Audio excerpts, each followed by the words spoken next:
Bonjour, chers étudiants du DUT2, DST2 informatique. Je vous fais cette petite vidéo en guise de complément pour la correction du TD numéro 3 sur la gestion de la mémoire au niveau de l'exercice 8. Donc pour la question 7, il vous est demandé de représenter minutieusement la table de page. Voilà. Donc il y a certaines données qui ont déjà été calculées parce qu'ici on nous a dit qu'on considère un espace d'adressage physique qui est égal à 4 kilooctets. Et cet espace-là est réparti en 8 cases. Donc nous avons 8 cases. Sur la base de ces deux éléments-là, nous avions calculé la taille d'une case en mettant la taille de l'espace d'adressage physique divisé par le nombre de cases. Et ceci nous avait donné 512 octets. Et comme on est dans un système paginé, on peut en déduire que la taille d'une case est égale à la taille d'une page, qui est égale à aussi 512 octets. On nous avait également dit que l'espace d'adressage virtuel de chaque processus est constitué de 4 pages. Donc, le nombre de pages est égal à 4. De là, on peut déduire la taille de l'espace d'adressage virtuel. Taille de l'espace d'adressage virtuel qui est égal alors au nombre de pages multiplié par la taille d'une page. Donc taille de l'espace d'adressage virtuel qui est égal à 512 multiplié par 4, ce qui est égal à 2048. Donc sur la base de ces données-là, on peut représenter la table de page. Donc on va commencer par représenter l'espace d'adressage physique qui est constitué de 8 cases. Donc on va représenter ça ici.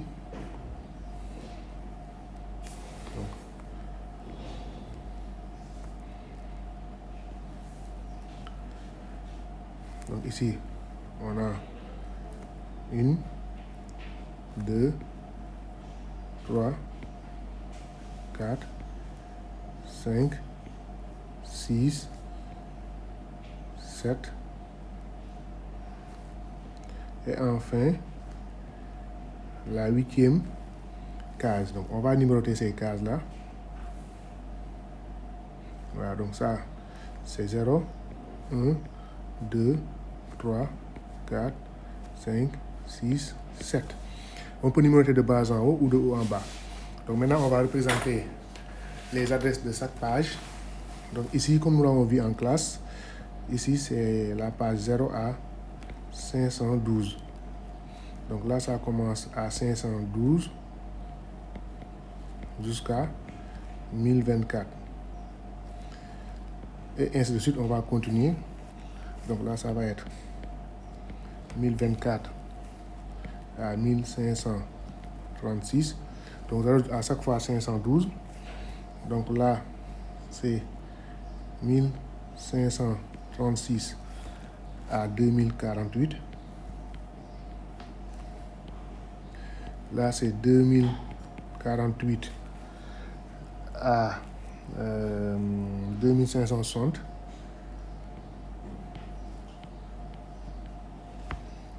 Ici, 2560 jusqu'à 3072.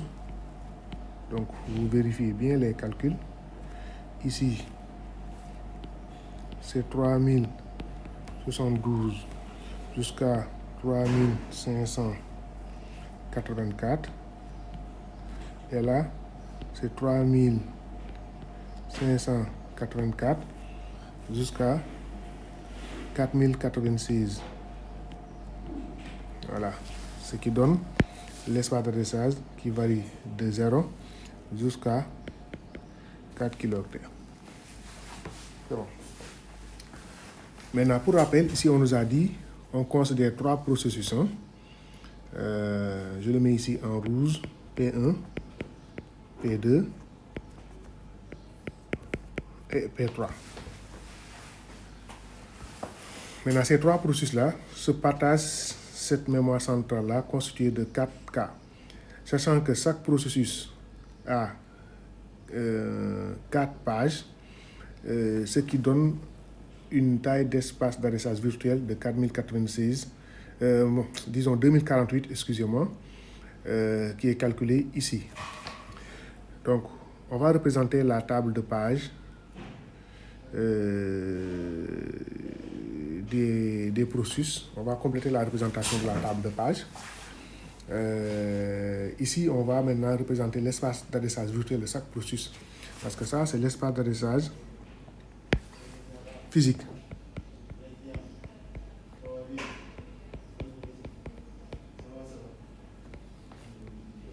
L'espace d'adressage physique. C'est bon. Donc ça, c'est un octet. Donc on va représenter maintenant l'espace d'adressage de chaque processus. Pour cela, on revient à la description qui est donnée au niveau de l'énoncé. Parce qu'ici, on nous a dit les pages de rang pair du processus de rang pair.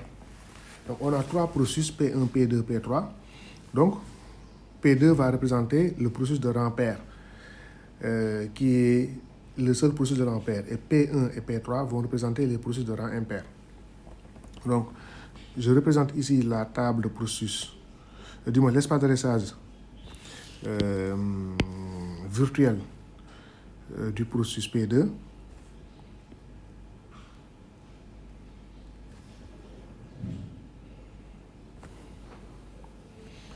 Donc, je représente ça ici.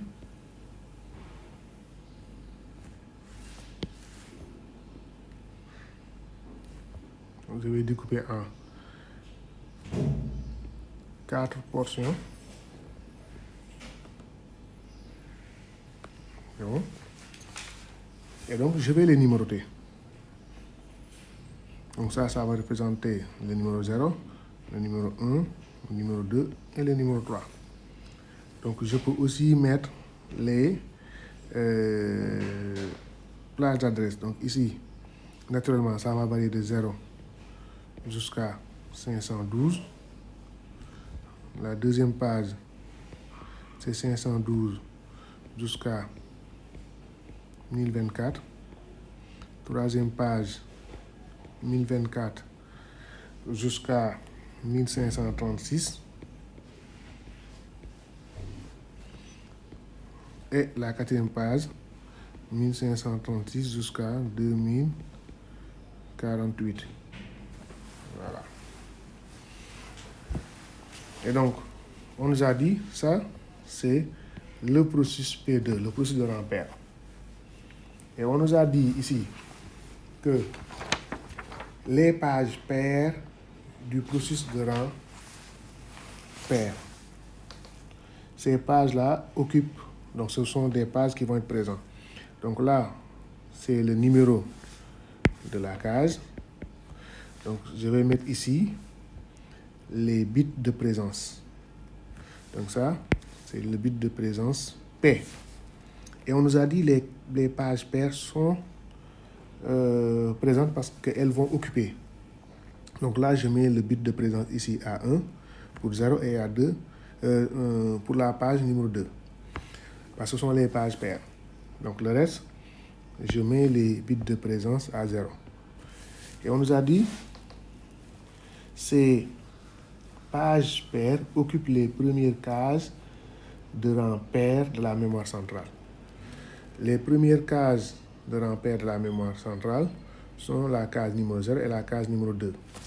Donc je fais pointer la page 0 sur la case numéro 0 et la page numéro 2 sur la case numéro 2. C'est bon? Donc, ici, je prévois la place pour le bit de référencement le bit de présence, le bit de référencement, le bit de modification et le bit de protection. Donc là, ça va être le bit de référencement, là le bit de modification et là le bit de protection. Donc, je vais revenir sur les référencements et les modifications. Maintenant, je vais traiter les processus restants. Je vais faire l'espace d'adressage virtuel. Parce que pour le processus de rang-pair, on nous a dit que ces pages paires occupent les 2 premières cases de rang-pair de la mémoire centrale. Ensuite, on nous a dit les 3 dernières pages du processus de rang impair de poids faible. Donc, il s'agit du processus P1. Donc, je représente ici. Je choisis une autre couleur. Et donc, je représente l'espace d'adressage virtuel du processus P1.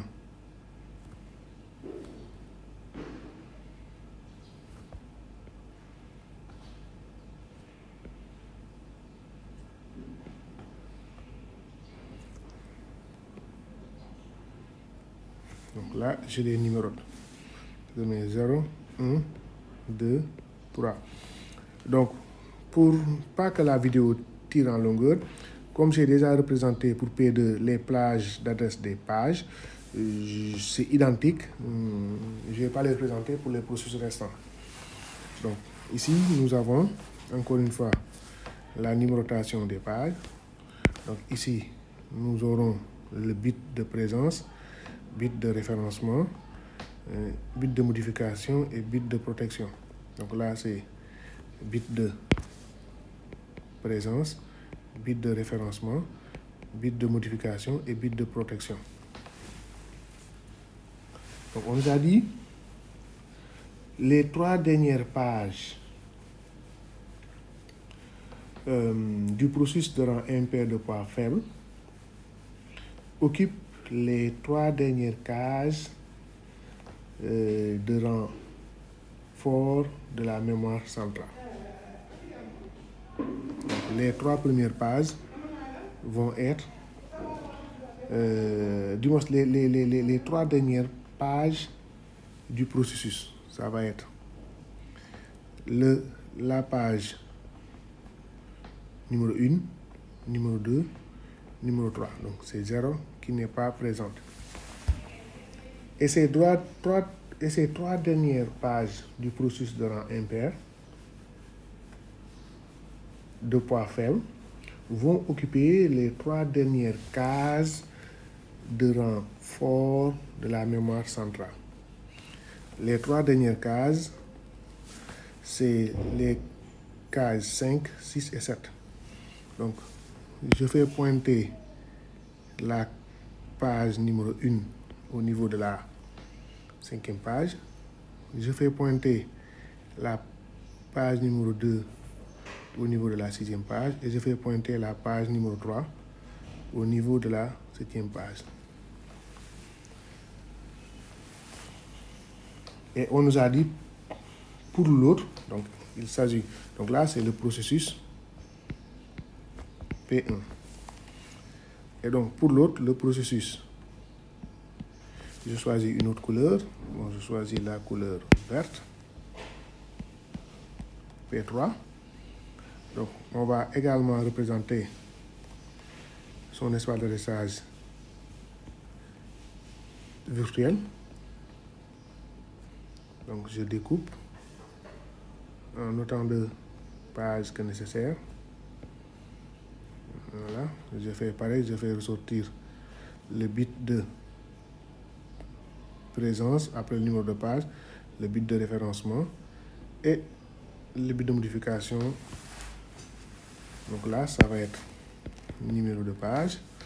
Donc là, ça va être, excusez-moi, ça va être le bit de présence, bit de référencement, bit de modification et bit de protection.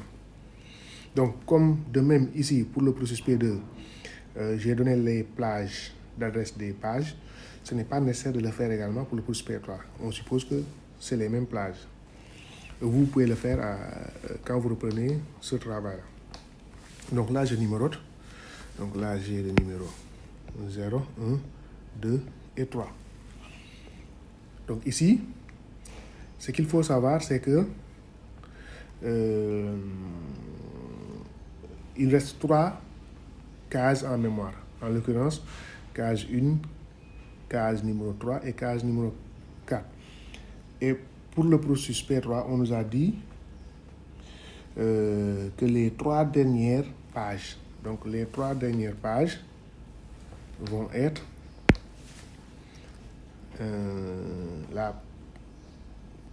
les 3 dernières pages, elles vont être la page numéro 1, numéro 2, numéro 3.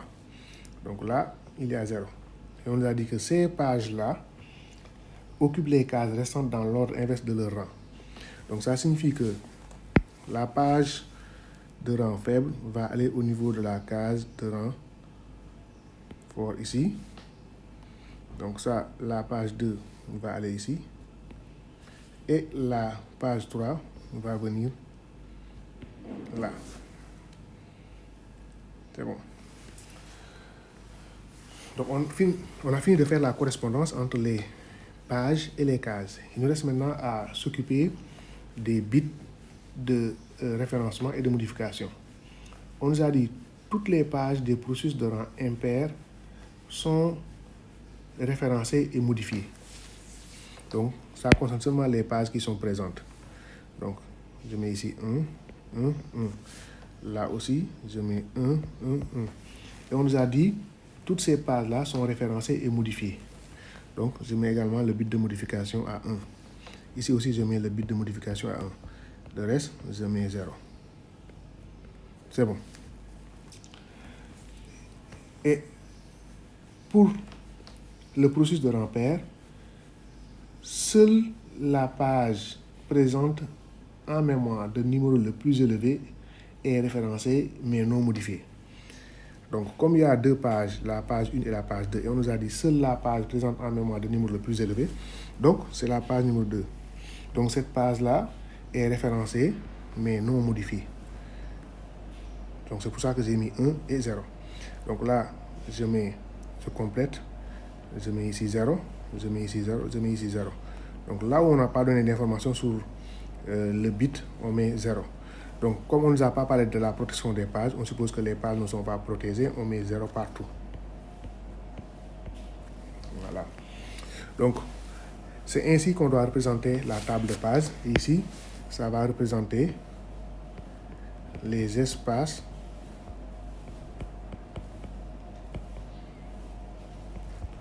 d'adressage virtuel des processus. C'est bon? Donc là, on va dire de P1, P2 et P3. Et ici aussi, c'est représenté en octets. C'est bon. Maintenant, comme j'ai dit, je n'ai pas représenté ici les plages parce que c'est identique pour le processus P2. Voilà. Donc, pour pas que la vidéo soit longue, je vais l'arrêter ici. Donc, sur la base de cette table de pages où on a demandé d'en faire une représentation minutieuse, donc vous allez être capable maintenant de faire les calculs pour les questions suivantes, comme nous l'avons fait au niveau de l'exercice numéro 7 qui a été corrigé en classe. Voilà. Allez, bon courage.